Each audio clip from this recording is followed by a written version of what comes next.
नमस्कार, मेरा नाम है विनीत कुमार और मैं आपका स्वागत करता हूँ वचन से वचन पर। अभी हमने उत्पत्ति की पुस्तक का अवलोकन किया है और अगर आपने किसी कारणवश नहीं देख पाया तो आप हमारे YouTube चैनल पर जाकर सिंपली बाइबल टाइप करके आप उसे देख सकते हैं। उधर तीनों एपिसोड आपको मिल जाएंगे। पांचवें जूस विक्टर बाइबल को सिखाने वाले एक व्यक्ति हैं, परमेश्वर के दास हैं और वो देश विदेश जाकर लोगों को वचन के प्रति जागरूक करते हैं और उन्हें सिखाते हैं। जो लोग परमेश्वर में रिश्ता बढ़ाना चाहते हैं, परमेश्वर के साथ अपना रिश्ता अच्छा करना चाहते हैं, उसमें भी वो मदद करते हैं। अभी हम निर्गमन की पुस्तक में अवलोकन कर रहे हैं।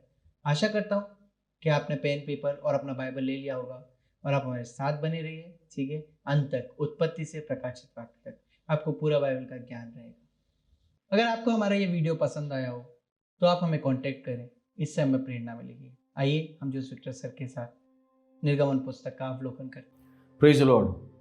आप सबको यीशु मसीह के नाम से अभिवादन करता हूँ। पिछले हफ्ते हमने पढ़ा था निर्गमन का पुस्तक में परमेश्वर ने कितना बड़ा बड़ा चमत्कार किया है, और ये सोच के विश्वास कर देते हैं कि उनके ऊपर हम निर्भर हैं, वो हमको बचाएगा। और इन सब विपत्तियों के द्वारा परमेश्वर ने एक चीज साफ साफ दिखाया, उनके पास कुछ भी सामर्थ्य नहीं था।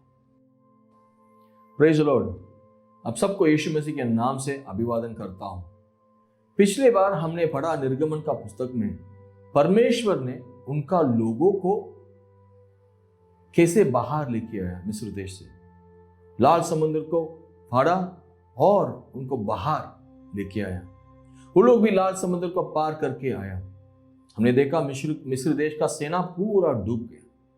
अभी वहां से 3 महीने के बाद वो लोग सीनै पर्वत पे पहुंच गया। 1 मिनट मेरे साथ आप सोचेंगे तो आपको ये समझ में आएगा। परमेश्वर ने मूसा को भेजा एक देश को बचा के बाहर लेके आने के लिए, छुड़ा के लेके आने के लिए। अभी वो देश, अभी वो लोग 25 लाख लोग सीनै पर्वत के सामने खड़े हुए। हम यहां पे एक चीज याद करना बहुत जरूरी है। परमेश्वर ने जो कहा इस पुस्तक में 3 अध्याय 12वां वचन में हमने देख सकते हैं। परमेश्वर ने बोला था उनको छुड़ा के बाहर लेके आएगा, और वहां पे परमेश्वर ने यह भी कहा, वही अध्याय में 3 अध्याय में 4वां वचन में हम देख सकते हैं परमेश्वर ने यह कहा, मैं जो हूं सो हूं। परमेश्वर जैसा कार्य, उनका जैसा सामर्थ, उनका जैसा काम कोई नहीं कर पाएंगे। ये परमेश्वर इस पुस्तक के द्वारा दिखा दिया। परमेश्वर मूसा के साथ था, इज़राइल लोगों के साथ था। परमेश्वर ने उनका हाथ बढ़ा के बहुत सारे चमत्कार करके उनको बाहर लेके आया। हम अभी देख रहे हैं परमेश्वर मूसा से मिलता है। परमेश्वर ने मूसा को नियम उनका हाथों से लिखकर दिया। परमेश्वर ने इज़राइल देश को 613 आज्ञा दिया। आपको मालूम है अब्राहम का वंशावली में आया हुआ लोग है ये 25-30 लाख लोग, मतलब अब्राहम की पीढ़ी, एक परिवार से जो लोग आए हैं, अभी एक देश बन के देश जैसा रुके हैं। इनको ये आज्ञा देने के द्वारा परमेश्वर ने एक परिवार से शुरू होके अब एक राष्ट्र बना दिया। यही मैं कहना चाहता हूं। ये जो इज़राइल देश आज हम देखते हैं, उस देश के बारे में हम अभी पढ़ रहे हैं।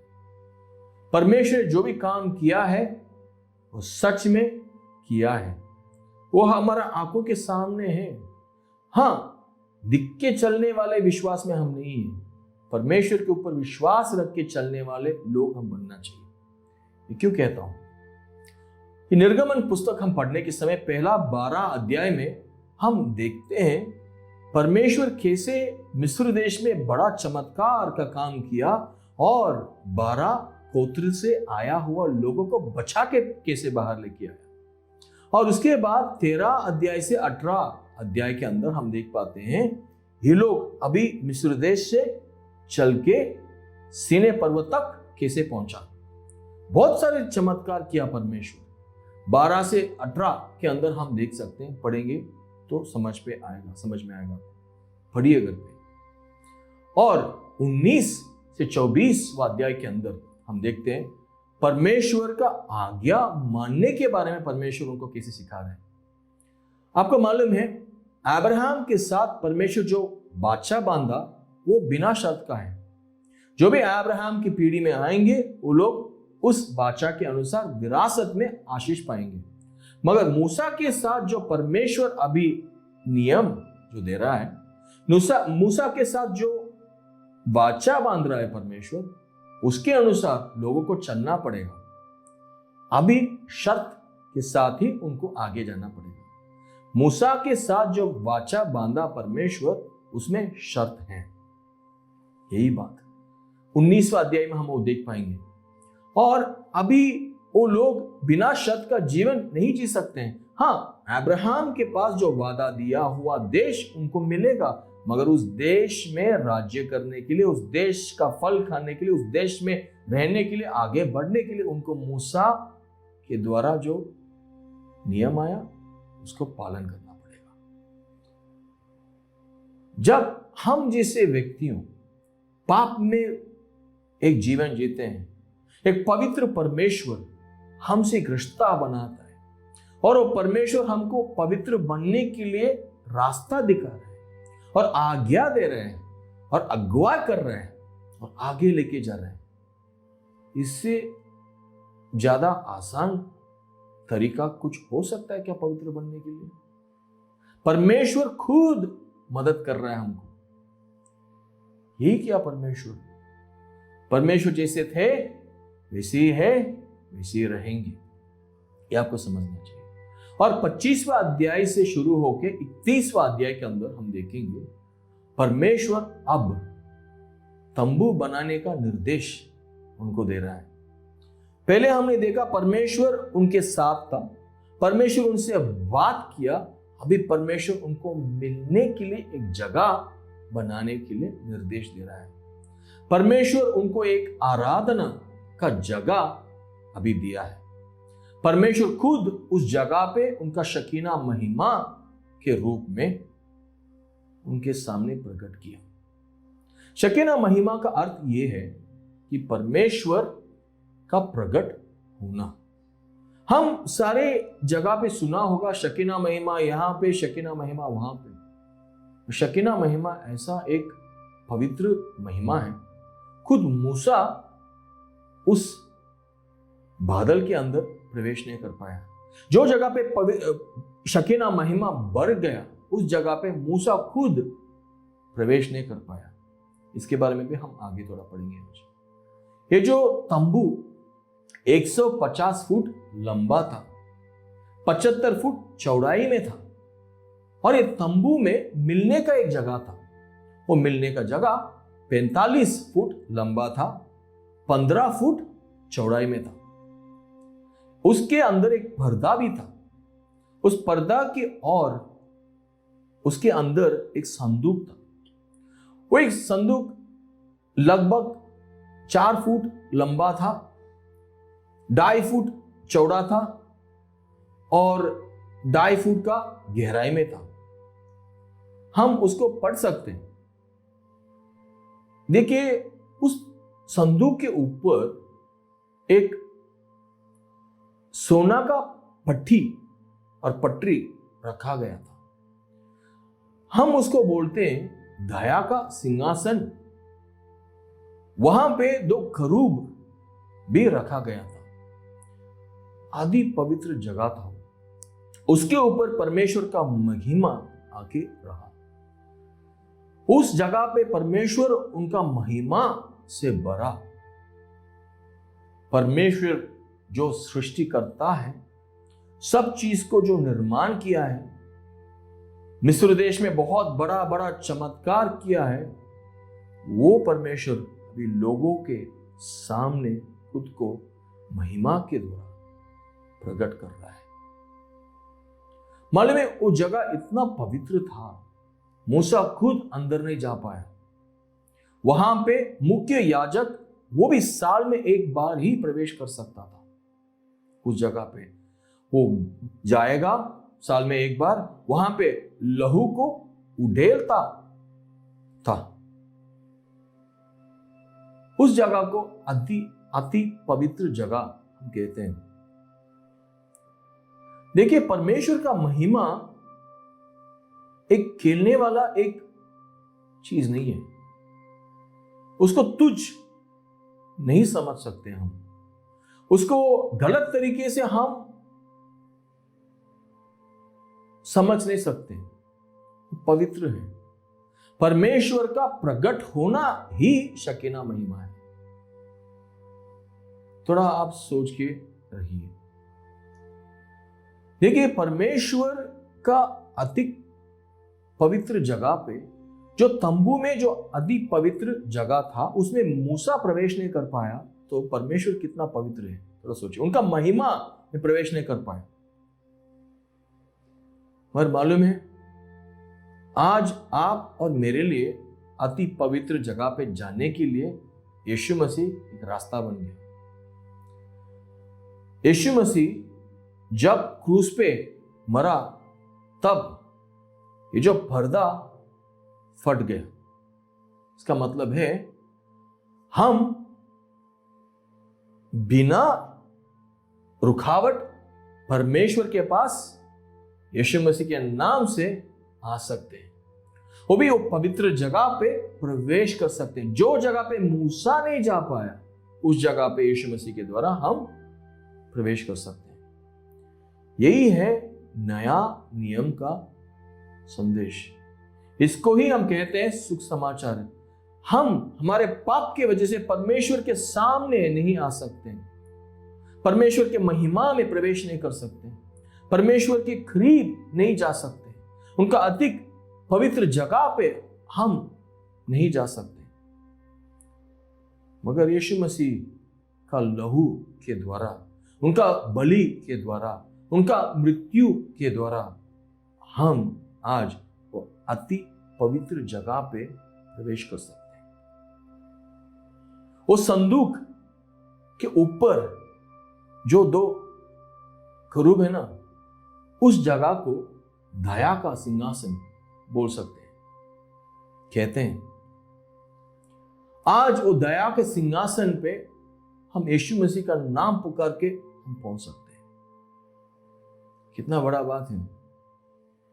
यीशु मसीह के बिना कोई भी अति पवित्र जगह पे प्रवेश नहीं कर पाएंगे, ये आप समझना चाहिए। 32 से 34वां अध्याय के अंदर हम लोगों का गलतियां देख सकते हैं। परमेश्वर ने इतना बड़ा बड़ा काम करके जो लोगों को एक पिता के तरह प्रेम करके बाहर लेके आया, वो लोग परमेश्वर को छोड़ के गलत काम करने लगे। वहां पे मूसा परमेश्वर के साथ बैठ के सब नियम को लिख के लेके आ रहा था। नीचे लोग एक सोने का बछड़ा बना के उसको आराधना करने लगा। अभी जो नया वाचा जो परमेश्वर ने नवीकरण करके दिया, उसको ये लोग शून्य बना दिया। थोड़ा 1 मिनट सोच के देखिए। परमेश्वर को आप अपनाया, उनका उपस्थिति को समझ लिया, उनका पवित्रता को आप जान लिया, उनको आराधना करने के लिए आप हर दिन आपका जीवन को सौंपना चाहिए। इतना सारा आपको मिल गया, फिर भी परमेश्वर को भूल के जो भी छोटे छोटे चीज को लेके उसको एक परमेश्वर का महिमा की जगह देके उसको आराधना करना कितना गलत बात है। ये लोग वैसे ही किया। मूसा ने उनको चला के लेके आ गया। आज भी लोग ये कर सकते हैं, हम भी वैसा कर सकते हैं। इसलिए नम्र में रहना, परमेश्वर के वचन के अनुसार चलना, परमेश्वर का आज्ञा मानना बहुत जरूरी है। मुझे मालूम है बहुत सारी क्रिश्चियन ये पुस्तक को पूरी तरीके से नहीं पढ़ते हैं, नहीं जानते हैं, यहां थोड़ा वहां थोड़ा पढ़ते हैं। उसकी वजह से थोड़ा विश्वास इसमें, थोड़ा विश्वास उसमें, थोड़ा विश्वास यहां, थोड़ा विश्वास वहां, ऐसा हो जाता है। उनका जीवन आगे पीछे ऊपर नीचे। उनका विश्वास में वो लोग बढ़ के नहीं रहते हैं, गिरते हैं बहुत बार। देखिए, परमेश्वर ने मूसा के साथ एक बाचा बांध के बाचा को नवीकरण करके दिया, और उस समय परमेश्वर ने उनका हाथों से ही तख्तियों में लिखकर दिया। जब मूसा ये लेके नीचे आया, इस लोग ऐसा एक बछड़ा को आराधना कर रहे थे, उसको देख के उसको गुस्सा आया, वो तख्तियों को नीचे डाल दिया, टूट गया। फिर वापस परमेश्वर के पास गया, परमेश्वर वापस लिख के दिया। बात यह है, पहले बार जो तख्तियां मिले थे उसका पत्थर परमेश्वर खुद दिया। अभी इस बार पत्थर मूसा खुद लेके गया। बहुत बार यही होता है, परमेश्वर हमको बहुत मूल्य चीज देते हैं, शादी में, रिश्ता में, काम में, पढ़ाई में, परिवार में, बहुत सारी चीज परमेश्वर देता है, मगर उसको हम सही तरीके से नहीं संभालते हैं। परमेश्वर को उसके लिए महिमा नहीं देते हैं, उसको सही तरीके से इस्तेमाल नहीं करते हैं, हम परमेश्वर के अधीन नहीं रहते हैं। उसकी वजह से बहुत सारी चीज हम खो देते हैं। फिर बाद में हमको परमेश्वर वापस नवीकरण करके देता है, मगर बहुत बार पहले का आशीष हम जब खोया तब हमारे अंदर एक नुकसान हो जाता है, हमारे जीवन में एक नुकसान हो जाता है। समझ लीजिए मैं जो बोलना चाहता हूं। उसके बाद 35वां अध्याय से 40वां अध्याय के अंदर आप देखेंगे तो तंबू का निर्माण करने के बारे में परमेश्वर जैसा बात किया वैसा ये लोग तंबू का निर्माण कर दिया। यहीं पे ये पुस्तक अंत होता है, मगर अंत कैसे होता है वो मैं आपको बोलना चाहता हूं। ये तंबू लोग बना दिया, उस समय एक बादल के तरह शकीना महिमा तंबू में अति पवित्र जगह को भर दिया। एक पासवान ने ऐसा कहा, उस जगह के अंदर आज जैसा लाइट सब नहीं था, बहुत अंधेरा था, पर परमेश्वर का महिमा उस जगह को जब भरा है ना, उस जगह पूरा रोशनी से भर गया। जो भी यहां वहां दिख रहा था थोड़ा बहुत, उसमें से रोशनी फैल रहा था। लोग परमेश्वर के उपस्थिति में डर गए, हिल गए, दिल से आराधना करने लगे। वहां पे ये पुस्तक अंत होता है। आप और मुझे परमेश्वर ने पाप से छुटकारा दिया, बोझ से छुटकारा दिया, मृत्यु से छुटकारा दिया। आज हम परमेश्वर के और यीशु मसीह के नाम से आगे बढ़ सकते हैं। हमारे जीवन में भी आगे पीछे ऊपर नीचे बहुत सारे समय हमारा विश्वास में हम सही नहीं चलते, हम भी हमारे विश्वास में आगे पीछे ऊपर नीचे चल के रहते हैं, मगर अंत में हम सब परमेश्वर का महिमा में प्रवेश करने वाले हैं। यह आपको समझना चाहिए। इसलिए मैं कहा यह पुस्तक आपको भविष्य के बारे में आपको एक आशा देगा। यह पुस्तक एक आशा देने वाला पुस्तक है। परमेश्वर इस पुस्तक के द्वारा हम जान सकते हैं परमेश्वर उनका लोगों को गुलामी से बाहर लेके आया। ये निर्गमन का पुस्तक 1 साल का इतिहास को हमारे सामने पेश करता है। मैं आपको 2-3 वचन बोल के खत्म करना चाहता हूं। पहला ये वचन है 19वां अध्याय का 4 वचन 4 आपको लिए वचन 4 से 6 तक हम पढ़ेंगे तो आपको समझ में आएगा मैं क्या बोलना चाहता हूं। पढ़िए। तुमने देखा है कि मैंने मिस्रियों से क्या क्या किया, तुमको मानो उकाब पक्षी के पंखों पर चढ़ाकर अपने पास ले आया हूँ। इसलिए अब यदि तुम निश्चय मेरी मानोगे और मेरी वाचा का पालन करोगे तो सब लोगों में से तुम ही मेरा निज धन ठहरोगे। समस्त पृथ्वी तो मेरी है और तुम मेरी दृष्टि में याजकों का राज्य और पवित्र जाति ठहरोगे। जो बातें तुझे इजरायलियों से कहनी है वे यही है। आमीन।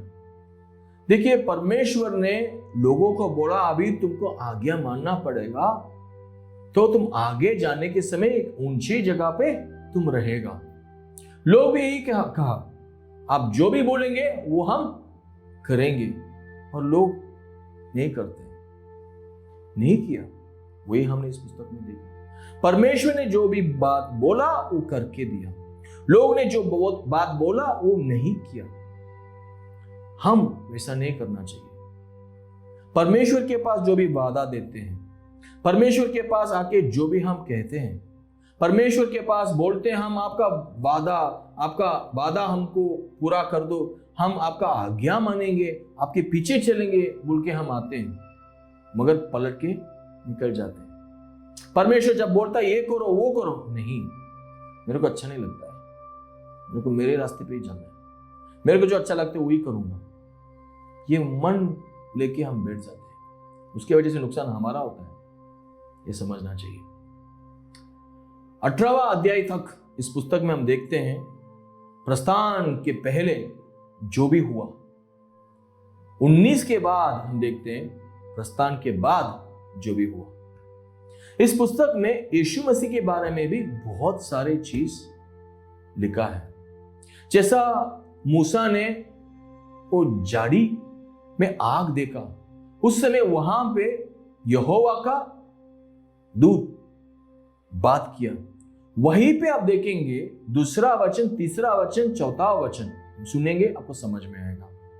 अध्याय 3 2 से 4 तक आप सुनिए, आपको समझ में आएगा। और परमेश्वर के दूत ने एक कटीली झाड़ी के बीच आग की लो में उसको दर्शन दिया। कौन दर्शन दिया? यहोवा का दूत, परमेश्वर का दूत, ठीक है, ऐसा लिखा है, ये पहला वचन। ओके, उसके बाद और उसने दृष्टि उठाकर देखा कि झाड़ी जल रही है पर भस्म नहीं होती। तब मूसा ने कहा, मैं उधर जाकर इस बड़े आश्चर्य को देखूंगा कि वह झाड़ी क्यों नहीं जल जाती। ओके, और क्या हुआ? जब यहोवा ने देखा कि मूसा, सुनो अभी वचन क्या कह रहा है। जब यहोवा ने देखा, ये जो यहोवा का देवदूत मतलब परमेश्वर का दूत, यहां पे यहोवा भी कहा गया है। इसलिए हम कहते हैं जो भी ये झाड़ी से बात किया वो परमेश्वर है। वहां पे यहोवा बोला गया शब्द, उससे आगे हम सुनेंगे क्या है। पढ़िए। जब यहोवा ने देखा कि मूसा देखने को मुड़ा चला आता है, तब परमेश्वर ने झाड़ी के बीच से उसको पुकारा। एक मिनट, यहां पे परमेश्वर का शब्द एलोहिम ऐसा कहा गया है इब्रानी भाषा में। देखिए, ये 5 वचन के अंदर हम देखते हैं परमेश्वर का दूत, यहोवा और एलोहिम। इसलिए हम कहते हैं यीशु मसीह के बारे में यहां पे कहा गया है, यीशु मसीह वहां पे मौजूद है। और ये जो देवदूत का नाम एलोहिम कह सकते हैं वहां पे। देखिए, परमेश्वर प्रकट किया खुद को महिमा के द्वारा और यीशु मसीह के द्वारा और देवदूत के द्वारा। परमेश्वर ने इस पुस्तक में साफ साफ दर्शाया, मैं तुम्हारे साथ एक रिश्ता बनाना चाहता हूं, मैं खुद को प्रकट कर रहा हूं, तुम मेरे ऊपर विश्वास करो, मैं तुमको आगे लेके जाऊंगा, छुटकारा दूंगा। मिस्र देश एक प्रकार से दुनिया को दर्शाता है। मूसा एक प्रकार से यीशु मसीह को दर्शाता है। पसा हुआ दिन एक प्रकार से यीशु मसीह का मृत्यु को दर्शाता है। लाल समुद्र को पार करना एक तरीके से यीशु मसीह का पुनरुत्थान को दर्शाता है। जो भी इस पुस्तक से हम पढ़े हैं वो सब सच है। सच को विश्वास करना है, झूठ को विश्वास करना है, आप सोच लीजिए। मैं आपको उत्साहित करूंगा, परमेश्वर का वचन सच है, उसके ऊपर विश्वास करो। परमेश्वर ने लोग जब बंदी में रहते हैं, खेद में रहते हैं, दुख में रहते हैं, दर्द में रहते हैं, गुलामी में रहते हैं, परमेश्वर आके उनको छुड़ा के, उनको एक रास्ता दिखा के, भविष्य दिखा के, आशीष दिखा के, वाचा बांध के, वादा दे के लेके जाता है। और लोग क्या करते हैं? उस परमेश्वर का हाथ को छोड़ देते हैं, उनका आवाज को इनकार करते हैं, उनका वचन को जानते नहीं है, उनका आज्ञाओं को तोड़ देते हैं। तो आशीष कैसे होगा? परमेश्वर ने उनका सेवक को भेजा, मूसा को। इस पुस्तक में पढ़ा, उसके द्वारा परमेश्वर लोगों को बाहर लेके आया। वैसे ही यीशु मसीह को परमेश्वर ने भेजा ताकि हम उनके ऊपर विश्वास कर सकें और हम भी पाप से बाहर आ सकें, खेद से बाहर आ सकें, नष्ट से, आत्मा का नष्ट से बाहर आ सकें, नरक से बाहर आ सकें, मृत्यु से बाहर आ सकें। भाइयों बहनों, ये आपका छुटकारा का दिन है। परमेश्वर का उपस्थिति आपके सामने है, परमेश्वर का वचन आपके सामने है। आज एक निर्णय लीजिए, परमेश्वर का वादा मेरे लाइफ में पूरा होगा और मैं उनका आज्ञा को पूरा मान के पालन करके चलूंगा। परमेश्वर के पास इस पुस्तक के लिए धन्यवाद दीजिए। परमेश्वर को ये वचन के लिए धन्यवाद दीजिए। ये परमेश्वर का वचन है, इसके ऊपर विश्वास कीजिए। मैं विश्वास करता हूं कि आप निराशा में रहते हैं तो परमेश्वर के पास आइए, परमेश्वर आपको आशा देगा और एक अच्छा भविष्य देगा। ये संदेश सिर्फ आपके लिए नहीं है, ये सुख समाचार सिर्फ आपके लिए नहीं है। एक व्यक्ति विश्वास करने की वजह से उनका पूरा पीढ़ी जो आएगा उसको भी छुटकारा मिला। देखा ना? वैसे आप विश्वास करेंगे तो आपके द्वारा आपका पूरा परिवार को उद्धार मिल सकता है।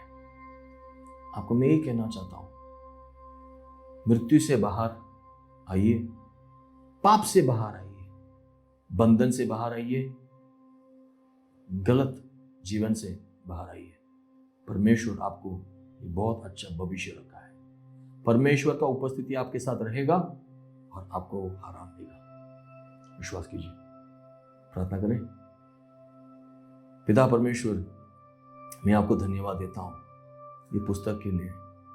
परमेश्वर, आपने खुद को प्रकट किया, बहुत सारे लोगों को ये मालूम नहीं है।